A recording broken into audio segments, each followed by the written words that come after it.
ব্যাপারটা এমন না যে আল্লাহ লিখে রেখেছেন বলে আপনি বেছে নিচ্ছেন। যেহেতু আপনি এটাই বেছে নেবেন, তাই আল্লাহ আগে লিখে রেখেছেন। এখানে পছন্দ আপনার, তবে আল্লাহ আপনার পছন্দ জানেন। যেমন ধরেন, একটা রাস্তার মোড়ে আসলেন, সামনে 5টা রাস্তা, রোড নাম্বার 1, 2, 3, 4, 5। এখানে পছন্দ আপনার, বেছে নিতে পারেন রোড নাম্বার 1, 2, 3, 4, 5। আপনি গেলেন রোড 2-এ।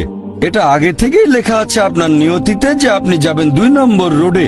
ব্যাপারটা এমন না যে আল্লাহ লিখেছেন বলে আপনি করছেন। যেহেতু আপনি এটাই বেছে নেবেন, তাই আল্লাহ আগে লিখে রেখেছেন। তাহলে পছন্দ আপনার। আপনি চাইলে টাকা উপার্জন করতে পারেন ভালো কাজের মাধ্যমে, হালাল উপায়ে, অথবা পারেন চুরি করে হারাম উপায়ে। পছন্দ আপনার। ধরেন চুরি করলেন, এটা আপনার সিদ্ধান্ত। তবে আল্লাহ আগে থেকে জানেন যে এই লোকটা সহজে টাকা পেতে চায়, তাই চুরি করবে।